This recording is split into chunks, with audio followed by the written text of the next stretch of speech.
Hello everyone, this is Pradeep Verma, the commerce गुरु। स्वागत है आप सभी का एक बार फिर आपके अपने YouTube channel commerce study zone में। तो आज आप सभी के बीच प्रस्तुत है एक नए सीरीज़ के साथ, और जो कि आपके आने वाले एग्ज़ाम 13 दिसंबर से रिलेटेड है। And we all know that कि हमारा एग्जामिनेशन अगला सबसे मेन टफ एग्ज़ाम कह लीजिए, सबसे क्रूशियल एग्ज़ाम कह लीजिए, वो है accountancy.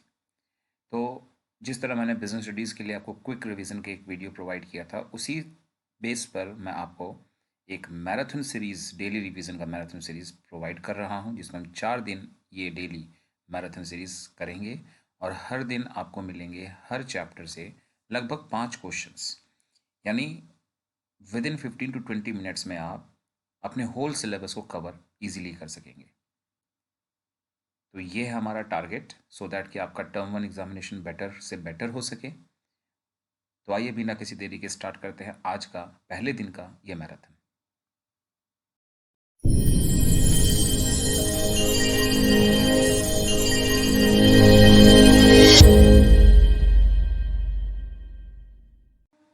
So let's start with the first question. तो जैसा कि आप देख पा रहे हैं अपनी स्क्रीन पर, interest on capital is allowed, and option है आपके। पहला है opening capital, second is capital at the year end यानी closing capital, third is average capital of the year, and last one is the capital in the middle of the year. तो इन चार में से वो कौन सा कैपिटल है जिसको यूज़ किया जाता है एज अ बेस, या फिर कह सकते हो जिस पर आपको इंटरेस्ट ऑन कैपिटल प्रोवाइड किया जाता है? तो इस क्वेश्चन का करेक्ट आंसर है आपका option number A, that is opening capital, यानी जो आपने कैपिटल सेशन के स्टार्ट में इन्वेस्ट किया होता है, ऑन दैट बेसिस आपको आपका इंटरेस्ट ऑन कैपिटल मिलता है। नेक्स्ट क्वेश्चन है when guarantee is given to a partner, जब किसी एक पार्टनर को गारंटी दिया जाता है बाय सम पार्टनर्स, ध्यान से वर्ड्स पर ध्यान दीजिएगा, some partners, deficiency on such guarantee, तो ऐसे केस में जिसको गारंटी मिली है उसमें जो डेफिशिएंसी होती है विल बी बोर्न बाय, कौन उसको पूरा करेगा? All of the other partners, या फिर पार्टनरशिप फर्म, या partners who give the guarantee, and last है नन ऑफ द पार्टनर्स। देखिए ऑप्शन ए और सी में क्लियरिटी कर लीजिए। ऑप्शन ए का मतलब हुआ कि जिस पर्सन को गारंटी मिली उसके बाद जो बच गए उन सब ने मिलकर दिया। ठीक है, मतलब अगर 4 पार्टनर्स हैं, एक को गारंटी मिली तो बाकी तीनों ने मिलकर दिया। और थर्ड का मतलब है कि एक को गारंटी मिली लेकिन बाकी 3 में से जिन लोगों ने एग्री किया कि हम मिलकर कंपनसेट करेंगे, तो उन लोगों की बात हो रही है। और यहाँ भी यही पूछा है कि गारंटी किसी को दिया जाता है बाय सम पार्टनर्स। तो सम इंडिकेट करने का मतलब है कि रिमेनिंग सारे के सारे जरूरी नहीं है, उनमें से कुछ लोग हो सकते हैं, सब नहीं, जरूरी नहीं है। इसीलिए आपका ऑप्शन यहाँ पर ए परफेक्टली सही नहीं माना जा सकता है। So the right answer will be option number C, that is partner who give the guarantee. Now next question है आपका relationship between the partners is of, partners के बीच में जो रिलेशनशिप होता है वो किस तरह का होता है? क्लोज रिलेटिव्स हैं वो, agent and principal, junior senior relationship, and senior subordinate relationship. तो आप सभी ने क्लास 11th में भी पढ़ा है, 12th में भी जाने हो आप। इसका करेक्ट आंसर है option number B, that is agent and principal का आपस में रिलेशनशिप होता है। नेक्स्ट क्वेश्चन जिसमें आप देख पा रहे हैं ए और बी दो पार्टनर्स बताए गए हैं एक फर्म में। They are entitled to interest on capital, but उनको इंटरेस्ट ऑन कैपिटल मिलेगा ये तय है, लेकिन प्रॉब्लम क्या है? Net profit was not sufficient. तो नेट प्रॉफिट है, अवेलेबल है, बट सफिशियंट नहीं है। That means interest on capital की जो वैल्यू है और जो नेट प्रॉफिट की वैल्यू है, अगर इनको हम पैरेलली कंपेयर करें तो ऐसे केस में ये कह सकते हो आप इंटरेस्ट ऑन कैपिटल ज़्यादा हो रहा है एंड नेट प्रॉफिट कम पड़ रहा है। तो कह रहे हैं कि then the net profit will be distributed among the partners. तो ऐसे केस में आप सभी जानते हो चार्ज विद एप्रोप्रिएशन के कॉन्सेप्ट के अकॉर्डिंग उस केस में नेट प्रॉफिट को डिस्ट्रीब्यूट कर दिया जाता है उनके कैपिटल के रेशियो में। तो दैट मीन्स इस क्वेश्चन का करेक्ट आंसर बनता है आपका option number C. Next question है एक्स वाई जेड पार्टनर्स है। देखिए अब कुछ क्वेश्चंस में न्यूमेरिकल्स भी आपको मिलेंगे, लेकिन मैं आपको कुछ शॉर्टकट ट्रिक्स के साथ बताना चाहूँगा कि कैसे आप क्विकली सॉल्व कर सकते हैं बिना रफ को इस यूज़ किए। बट फिर भी मुझे बताना पड़ेगा, तो मैं आपको इस रफ प्लेस पे करके दिखाऊंगा, बट आप उसको प्रैक्टिस करेंगे तो आप भी उतनी तेजी से कर सकोगे। तो एक्स वाई जेड पार्टनर्स हैं जिनका रेशियो है क्या चीज़, 6, 4 and 1, that means total of ratio है 11। And in the firm x has guaranteed Z, x ने गारंटी जेड को दिया है for his minimum profit of ₹15,000। तो जो पार्टनर जेड है लास्ट वन, उसको मिनिमम 15,000 मिलना ही चाहिए। फर्म का जो प्रॉफिट हुआ है वो है 99,000 and in the profit access share will be. तो सिर्फ और सिर्फ पूछ रहे हैं आपसे एक्स का शेयर क्या होगा। तो इसके लिए पहले माइंड सेट कर लीजिए आप, जो भी एक्स का डिस्ट्रीब्यूट करने के बाद शेयर आएगा उसमें से माइनस इनकेस कोई डेफिशिएंसी होती है गारंटी में जो कि जेड को दिया जाना है, तो वो माइनस करने का जो बचेगा वो होगा एक्स का प्रॉफिट शेयर। और जैसा कि क्वेश्चन में बोला है एक्स ने ही गारंटी जेड को दिया, दैट मीन्स जितनी भी कमी पड़ेगी वो अकेला एक्स ही बोर्न करेगा। तो सबसे पहले हम 99 को बांट देंगे एक्स में, वाई में और जेड में। लेकिन बात फिर आती है, हम वाई को अगर बांट भी देंगे तो उससे हमें कोई बेनिफिट नहीं, तो इसलिए बेहतर है हम एक्स का हिस्सा निकालें और जेड का। यही मैंने आपसे कहा, ट्रिक इस्तेमाल करिए, समय बचाइए। 99 11 से डायरेक्टली कट जाएगा 9 से, तो ये आ जाएगा 9 6 54, यानी एक्स का शेयर अभी है फिलहाल 54,000, और ऐसे ही जेड का निकालोगे तो आप आएगा 9,000। ठीक है, तो इस तरह से जेड को मिल रहा है अभी फिलहाल 9,000, और जैसा आप जानते हो कि जेड को गारंटी का अमाउंट है 15,000, तो जेड में 6,000 और जुड़ेगा, डेफिशिएंसी है उसके लिए कितना 6,000। और आप जानते हो कि ये डेफिशिएंसी कौन बियर करने वाला है, एक्स।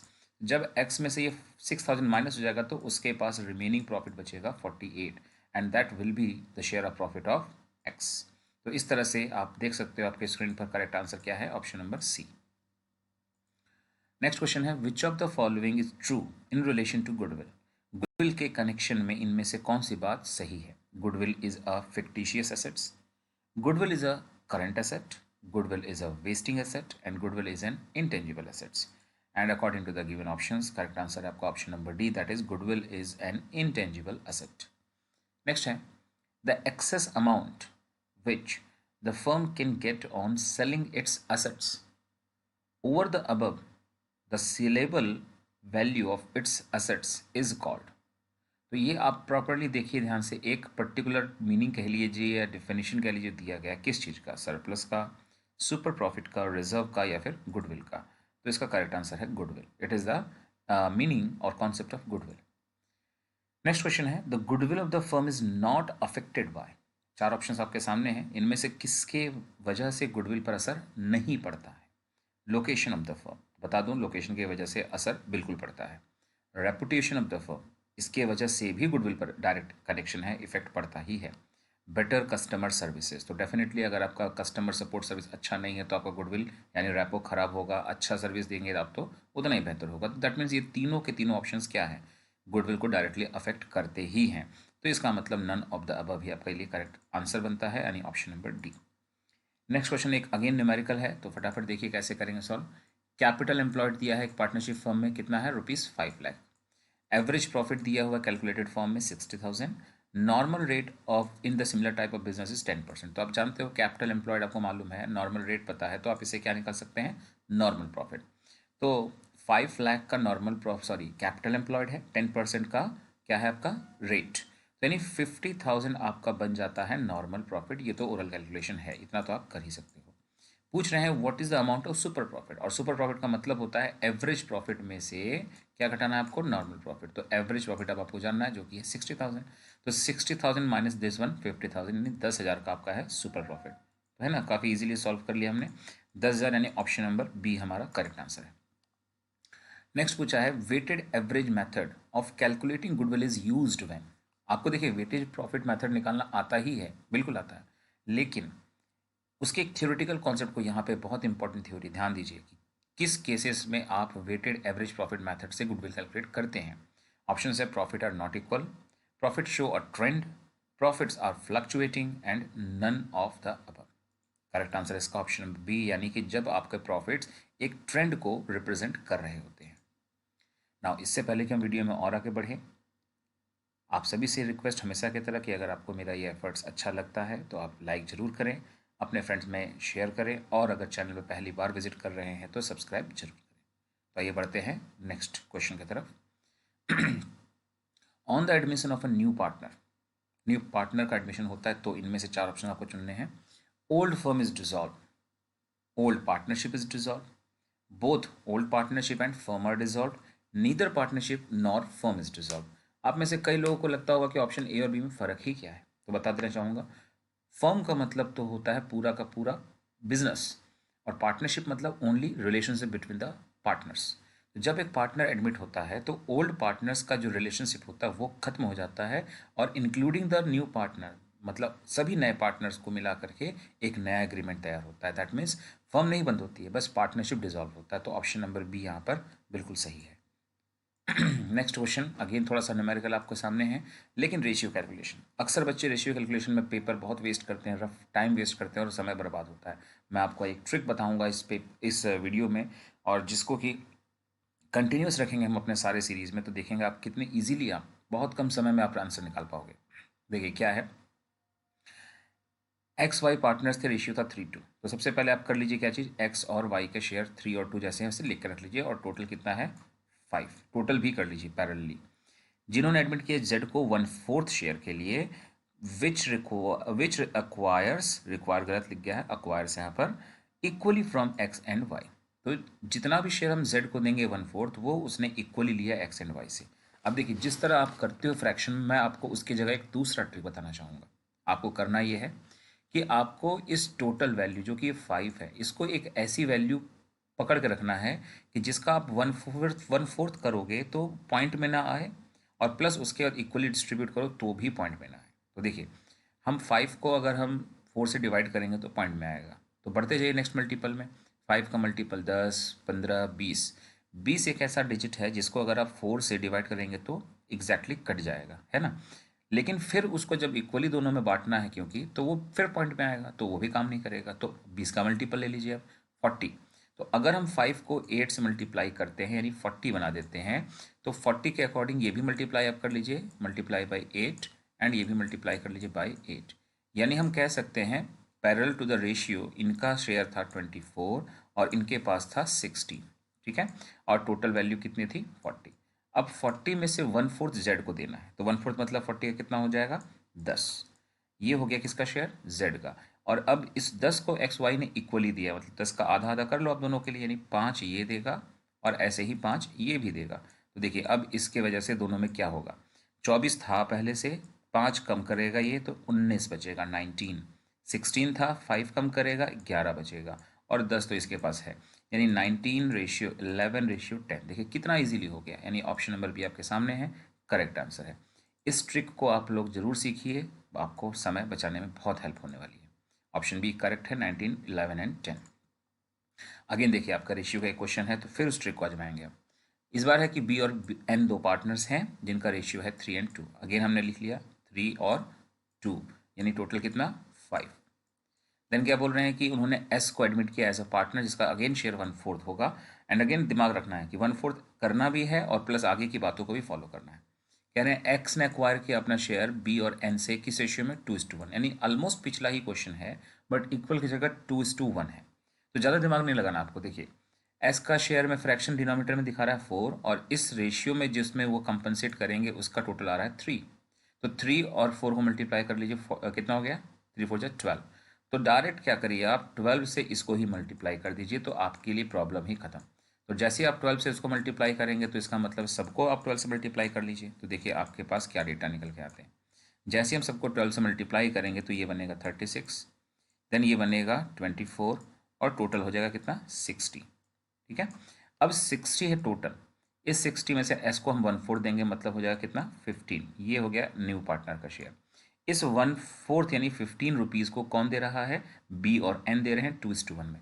तो जब 15 को आप 2 और 1 में बांटोगे तो इसके लिए आएगा 10 रुपये और इसके लिए आएगा 5 रुपये, है ना 2:1 में। तो अब इसके पास 36 में से 10 गया 26 बचेगा, इसके पास था 24, 5 गया तो इसमें भी 19 बचेगा, और इसका तो 15 है। तो 26, 19 एंड 15 का आंसर बन रहा है, यानी ये रहा आपका correct answer, option number D. तो आप देख सकते हो मैंने किसी भी फ्रैक्शन को नहीं सॉल्व किया, बल्कि ये रुपीज़ में कन्वर्ट करके उसको किया, तो आसानी से हमारा टाइम बच सकता है। बस आपको प्रैक्टिस करना, आप और भी समय बचा सकते हैं। नेक्स्ट क्वेश्चन है एक बार फिर रेशियो का, ठीक है, और आपको फिर एक बार मैं ट्रिक करके दिखाता हूँ ताकि आपको और अच्छे समझ में आ जाए।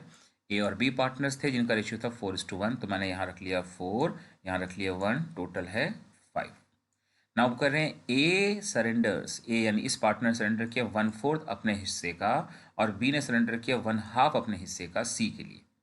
तो देखिए अब हमें ऐसे वैल्यू को रखना होगा कि 1/4 इसका करे पॉइंट में ना आए और इसका हाफ करे तो भी पॉइंट में ना आए। तो देखिए 4 का 1/4 करने पर तो ईजिली है, पॉइंट में नहीं आएगा, बट अगर हम 1 का हाफ करेंगे तो पॉइंट में आ जाएगा। तो एक काम करते हैं, 1 का डबल 2 कर देते हैं, 4 का डबल 8 कर लेते हैं, तो टोटल भी डबल हो जाएगा, 8 और 2 10। ठीक है, अब देखिए कुछ पॉइंट में नहीं आएगा। इस पर्सन ने यानी कि ए ने अपने हिस्से का 1/4 दिया, तो 8 का 1/4 मतलब 2 रुपया, और इस पर्सन ने अपने हिस्से का आधा यानी कि 1 रुपया दे दिया। तो ये 2 और 1 किसके पास गया? ये गया न्यू पार्टनर के पास, जो कि है कौन? सी। तो देखिए पूछ क्या रहा है, कह रहे हैं कि सी का शेयर कितना होगा, तो सी का शेयर 3 होगा। 3 आउट ऑफ कितना? टोटल था 10, तो 3/10 हो गया सी का share. That's it, very easy. तो देखिए आंसर आ गया आपका ऑप्शन डी। तो क्लियरली इसका आंसर आप निकाल चुके हैं, ऑप्शन नंबर डी इसका सही जवाब है। नेक्स्ट एक बार फिर से रेशियो का है, कंटिन्यूसली ये फोर्थ क्वेश्चन है रेशियो का, जिसमें आप बार बार प्रैक्टिस कर सकते हैं। ए और बी पार्टनर्स थे, रेशियो था जिनका 4:3। तो देखिए मैं फिर रख रहा हूँ 4 और 3, टोटल हो गया जिसका 7। टोटल पे बहुत ध्यान रखना है आपको, और कॉमन मल्टीपल पर ध्यान रखना होगा। ठीक है, कह रहे हैं सी एडमिट किया गया एज अ पार्टनर जिसको मिलेगा 1/5 शेयर। तो देखिए क्लियर है कि 7 का 1/5 तो नहीं कर सकते, बट 7 को पहले 5 से मल्टीप्लाई अगर करते हैं तो 35 को 1/5 तो ईजिली हो जाएगा। लेकिन आगे की बातों को ध्यान रखना है। कह रहे हैं कि एंटायरली फ्रॉम ए, यहाँ तो डिस्ट्रीब्यूशन की नौबत ही नहीं आएगी, जितना भी आएगा वो अकेले ए देगा, तो बहुत ईजी है। अगर हम इसको 5 से मल्टीप्लाई कर देते हैं तो अकॉर्डिंग टू दैट ये भी 5 से मल्टीप्लाई होगा एंड ये भी 5 से मल्टीप्लाई होगा, ताकि सब कुछ प्रपोर्शनेटली चेंज हो जाए। तो ये बन गया 20, ये बन गया 15, और टोटल बन गया 35। नाउ 35 का 1/5 जैसा बोला गया सी को मिला, 1/5 इसका कितना आएगा? 7। ये 7 किसने दिया है? एंटायरली फ्रॉम ए, ये पूरा का पूरा 7 ए ने दिया।